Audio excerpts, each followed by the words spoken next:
today I'm going to show you something that has stolen my focus for the past 4 weeks, causing me to lose focus in classes, not get good sleep. I've stayed up till like 4 a.m. working on this kind of stuff. I've never obsessed over a software this much before. I thought Blender was crazy, and now there's this apparently. So this is Dreambooth. Dreambooth is a Google developed slash Boston University developed software. It's fully open source, so you've got a ton of people working on this 24/7. It is, as you can see here, a fine-tuning text-to-image diffusion model for subject-driven generation. What does this mean? This means you take a bunch of reference images. It could be of yourself, or in this case, your pet dog. And you're going to use a lot of these images. You'll use like 500 to 1,000. I used 20. I'll show you how that turns out. But typically you want to use a lot of input images. And you get results like these. And as you can see, these are very high quality. I mean, these look amazing. These look great. Images of your subject, whatever you used. As you can see, we started with these. You've got a bunch of different expressions, facial expressions, poses, and that allows you to create such diversity in your variations and your renders. This one's my favorite. I mean, that's a good render. Getting a haircut, even the hand looks good. Like, how does an AI get hands? Like, that's incredible. Anyways, let me zoom out here. This is Dreambooth's main site, dreambooth.github.io. I'm going to put links to all 4 of these tabs below because these are what I use to initially get started. Keep in mind, with this being an open source project, this is probably outdated, the Colab notebook, and this is constantly being updated, so it should work. I mean, these links, hopefully they should work. This might be getting updated too, I'm not entirely sure. But I'll briefly go through the setup process and using the product in a special web UI that you can run locally. So let's begin. I'm going to go through this very fast. So I mean, this is not a tutorial. Please don't treat this as a tutorial. I'm not, I don't use Python. I'm not an AI scientist, so I consider myself a non-technical person when it comes to this sphere, at least. So any sort of, I might even be saying some wrong things about it. I don't know. I'm still trying to learn about how this all works as well. This is much of a learning experience for me as it is for anyone watching this video. If you want to find a tutorial, look up a tutorial. There are some YouTube videos that I found. I'll see if I can link some of them below as well. Here is the Colab notebook, Google Colab. This is awesome. I've never used this before. You can essentially hit connect. It connects you to a cloud GPU that you can use to train your unique model. And I mean, like whoever invented this is genius. Like all you have to do is just hit play. You're running all of these scripts on the GPU. You don't have to modify the scripts in any way, at least for this certain distro. Down here, there is something important here, Hugging Face token. Hugging Face, which is this site, is it's a platform, social platform of sorts where creators and developers can share different models. So creating an account, it's super fast, super easy. Doesn't cost anything, as does this. This is completely free to use. Over here, this is the last thing. This is the automatic 1111 or automatic 1111. There's no good way to pronounce this. I'm just going to call it automatic. It is a distro of a local web UI that you can use to actually run this thing locally and be able to use your GPU to actually produce the renders that you might use on Google Colab. The thing is, like, you can, like here, test the train model. You can run your model on Google GPUs, or you can run it locally, as you can see here. If I go to quick access, here I have everything downloaded. I haven't noticed a lot of latency differences between each one, which is kind of surprising. But Dreambooth actually doesn't need a lot of memory to run. As of right now, it's about 4 gigabytes minimum. I'm running this on an RTX 3060 with 12 gigabytes of VRAM here. I have everything downloaded. I essentially cloned this repository. And if I click on this batch file down at the very bottom, this opens up a command prompt, a command window. As you can see, everything is running automatically. What this is doing is it's setting up a local port in conjunction with my GPU, and it will launch here in a few seconds, loading weights. So it just loaded in my model very fast. Running on local URL, HTTP, and then you got this port number here. So I'm going to open that in a new browser, and here is the UI. Very primitive, of course.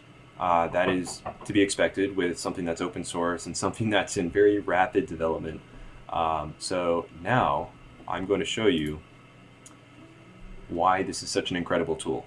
So I already had a model. Remember, I trained my model here in Google Colab. If I had trained it locally, it would have taken hours and hours and hours. The training takes a lot of time. So here, I'm just going to type in a photo of Nick Danneman. There we go. Make sure the spelling's right. There's no space in between my first and last name because this is what I titled my subject, and this is what the algorithm will recognize as the summation of all of those input images that I used to train the model. So if I hit generation or generate, you will see very quickly it works incredibly fast. Keep in mind this is running on my GPU. Here we go. This is me with much longer hair, or I guess it's like maybe it's the same. It's just like swept down. I don't know. The 20 images I used to train are taken randomly from my camera roll. I don't have a lot of pictures of myself, so some of them were from high school, and I'm a senior in college. So when I first saw the renders that this was producing, I noted to myself, wow, these look really young. And for good reason, because a lot of the images I used to train the model were younger pictures of myself. So if you want better precision, more accuracy, I should say, with regards to your likeness, your appearance, use recent photos and use a lot of them. I'm currently training a new model with 200 to 500 reference images. It takes a lot of time actually getting the pictures, and I'm making sure that they're all up to date, within the last week. Same hairstyle, same clothes, that kind of thing. Training that new model to see how much better of a result I can get. But as of right now, this isn't too bad. I can recognize this as me to a certain degree. Now, you can add to this. This is a lot like, it's the same sort of algorithm like DALL-E 2 has, or DALL-E mini model. So if we type in a photo of Nick Danneman, we could even do this, a digital painting of Nick Danneman. And what am I doing? Sitting at a desktop computer. Let's say blue room. Click generate. And believe it or not, this is actually a very short textual prompt. Okay, there we go. It's recognizable. The hands are messed up. All of these objects are unrecognizable. This is not a computer. So I'm actually going to delete that. That's terrible. Let's go with 4K. A 4K photo. Now it's not actually going to be 4K. The way Dreambooth works is everything is 512 by, as you can see here, 512 by 512 pixels. I could upscale that. I'm not going to, just for the sake of the demo. But when the algorithm sees 4K in the prompt, it will assume you want a crisp image, something that is higher quality, even though the resolution is still going to be the same. So a 4K photo of, gotta specify myself again,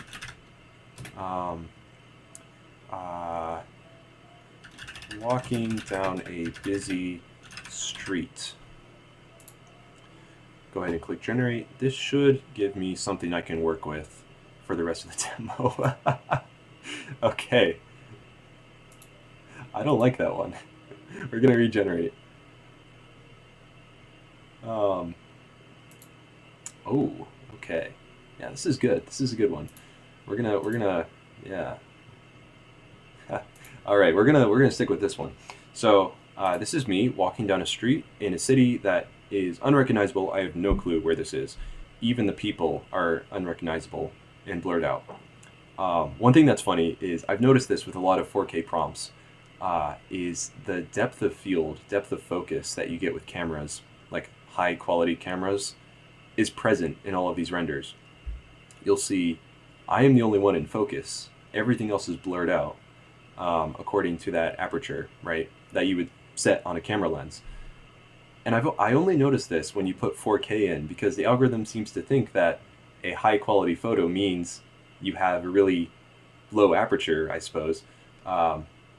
Is that right? Low aperture, very high depth of field. But either way, it looks good. Now, there's a negative prompt box here. The negative prompt essentially denotes what you don't want in the render. So, for example, if I didn't want trees, like I see trees in the back, I don't want trees. A city should not have trees. That's obviously a joke. But if I type in trees, it's going to give me a different scene, because it's such an arbitrary, generalized prompt. I have no clue who this guy is. Kind of looks like me. Apparently I have a twin. With other people. If we keep on clicking generate, you'll notice consistently there won't be trees in our scene. Wow, this is just... I don't know what to say. And if I take this out, we'll probably get trees again. Yep, there we go. There's a ton of trees now. They're like, okay, you took the trees out, now we're going to add a bunch of trees. What is... Oh, I can't zoom in. You see her face, though, right? Like, that is just not right. There is a setting here, Restore Faces, which combines another facial texturing algorithm that's also included in the web UI. It takes a long time. It takes a long time to render when you check this box, so I'm not going to use it. We're getting fast enough renders as it is. So one other thing I want to show you. Yeah, I look buff in that one. That's a good pick. That's a good pick. I'll save it. There we go. When you save, you can specify the directory to your saved images, whether you want those stored in like here in the stable diffusion. I have them in a folder here somewhere. I don't know exactly where. You could save them to directly to your downloads, or if there's a specific folder, you can set that. I believe, yep, here, saving to a directory, which makes things pretty convenient. So now what I want to show you is image to image. This is the next level up when it comes to textural inversion. This is crazy what I'm about to show you. I've uploaded an arbitrary sculpture. I have no clue who this guy is. This was a random image I got off Google. I think I searched up a clay sculpture bust, something like that. This is what I got. I'm going to hit interrogate. We have a loading figure up here. What the interrogate feature does is it works backwards, essentially scanning the image, cross-referencing it with several other photos and corresponding prompts, and generates a textual prompt from this. A white statue of a man with his eyes closed and his head tilted to the side of the statue by Emil Altamora. So what we're going to do now is, since it's given us this prompt, I'm going to take out a man, right? Take out the subject, replace the subject with myself. Myself being Nick Thanaman, as I've titled it so, and click generate. And as we'll see here in a few seconds, voila, there we go. Now, obviously, the quality is very, very poor in comparison to this. This is, I think I had to downscale this. This was a very high quality image. It's still 512 by 512, but as you can see, when we're generating something that's 512 by 512, especially with those really poor reference images, I only used 20 pics of myself, and even the pics I used were not high quality. We're going to lose a lot of the quality down the, along the process. What we can do is 4K render of a white statue of Nick Danneman. Okay, that makes sense grammatically. Grammar doesn't really matter in the prompts. I should specify that. Maybe it does. Maybe it does. Let's move on. That kind of botched it. Okay. Anyways, let's go back here. So that was the image to image tab. Here in the in paint tab, this is a sub tab within image to image. If you navigate here, you'll see I have a brush now. And what I can do is if I expand the brush and erase part of the face, something incredible will happen. I'm going to take away the 4K render. Just going to leave it a white statue of Nick Danneman. Okay, generate. What this is going to do is only change this area. And as you can see, this does not look good. I think I have to cover more area. Defining the appropriate amount of area you want to actually vary or change is hard. So I've included some of the ear. It may be hard to see. I'm using a black brush. You can change the color, but if I click generate again, it should give me something closer. Okay, you can see we're getting there. The fading is obviously not great. Not great at all, in fact, because we have a wide color variation here. You see we've got some red hues, some slight green hues, and then here it's fully color neutral, which is not ideal.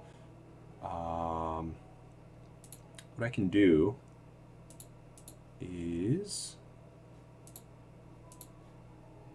I thought I could change the color. I guess not.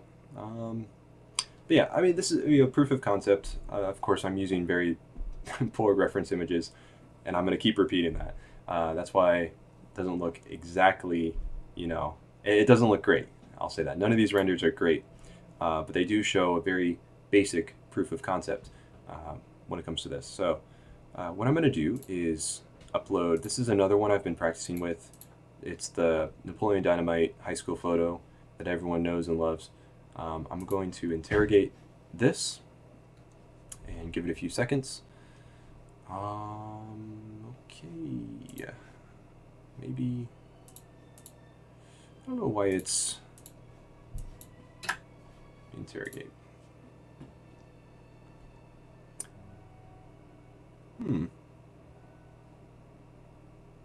Okay, I see. Yeah, it's not resetting for some reason. If I click generate, let's just see what happens. Okay, this is good. This is good.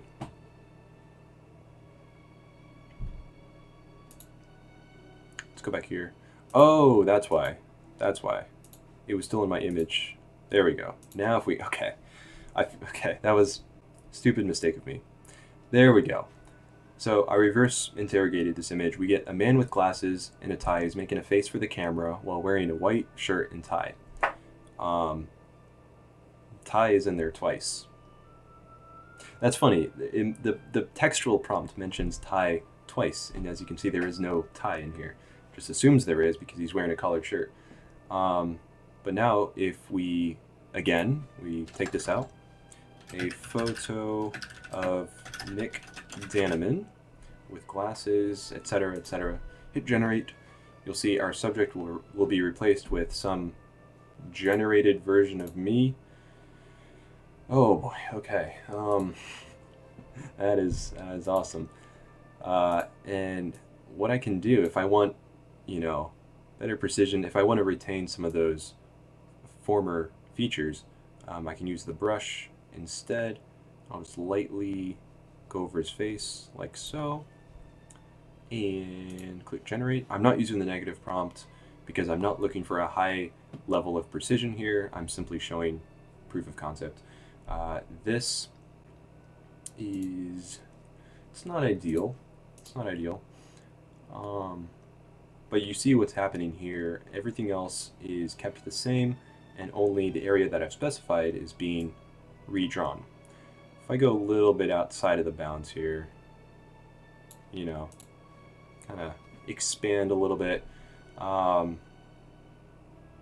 we'll see. Okay, so now it's trying to merge my hair with Napoleon's, and that's going to create some graphical inconsistencies, of course. So now we're straying away. So it's very touchy, and you'll notice I don't have an erase tool. Yeah, I don't have an erase tool. This UI is awesome. I will say that. It's awesome to work with, but there are a lot of controls that could be added. But I'm not complaining. This is, honestly, this is incredible to work with. This is what I wanted to do. Pencil, sketch. You can denote styles. So if I do this, it's pencil sketch of Nick Daneman, charcoal. Actually, no, we already said pencil sketch. Cross hatching. That's a specific style of pencil, right? I misspelled that. Hatching. Hit generate, and we should get a decent result. Oh wow, that okay, that's not bad. That is, you know what? This is better than like the photo when it's attempting to well, because okay, with the pencil sketch you are missing out on a lot of the details, right? There's a lot of condensing and abstraction that comes with that. But I can recognize this as me. It looks like a younger version of me, granted. I'm looking at myself in the webcam and it's like, yeah, it's different. But I will update with a newer model, like I said, using more pictures and more recent photos of myself. That should yield a more up-to-date result. What we can do here, we can put some stuff in the negative prompt. T-shirt. All right. Have me wear something different or nothing at all. We'll see what it gives me. Ooh, okay. I think that's still a t-shirt. I've got the colored pencils that I did not use in the sketch. You've got some kind of artist signature. This looks amazing. This is really good. If we go a pixel art image of Nick Daneman and take out the negative prompt, hit generate. You can use any art style with this. As you can see, pixel, let me do high resolution. This is not very high resolution at the moment, but let's see what we get. High resolution, yeah. Okay. Blocky. This is what the negative prompt is for. If I specify something here in the positive prompt and I'm not getting it, I can move to the negative prompt and try to push it back to where I want it to go. So this is too blocky. It's too blurry, I suppose. Let's see if we get something else. I mean, we'll get something else. Let's get something better. Okay, that's better. This is better. Higher pixel count. They're still recognizable as pixels, even though there's a bit of blurring going on. I'm wearing a t-shirt with a heart on it, and I'm holding some kind of, well, it's hard to tell. I don't really know what that is. But that is, this is sort of a proof of concept. You can use any style. I should have done this. Create style. Pixel art. We'll do that. So now if I do a render of Nick Daneman, delete that. Now I haven't specified pixels here, right? But if I hit style and I click on pixel art and then I generate, it should retain those same characteristics. as you can see here, our prompt here, a render of Nick Danneman, has no information whatsoever that would prompt a pixel art generation, and yet here we have it. And this one's not too bad either. The pixels still have different colors within themselves, so they're not technically pixels. The attention to detail with the algorithm is a bit erratic. You'll find that very often. I haven't messed around with the sampling methods too much. I've just been using Euler Euler, technically, Euler. But yeah, and then there's a bunch of different settings here that you can mess around with as well. I'm going to include the links to all of these so you can get started with your model if you want to create something similar to this. And thank you for sticking around. I know it's a long video, but I just found this really cool. I just wanted to share it. So thank you. I will check in with you guys next week or in a couple weeks' time. See you.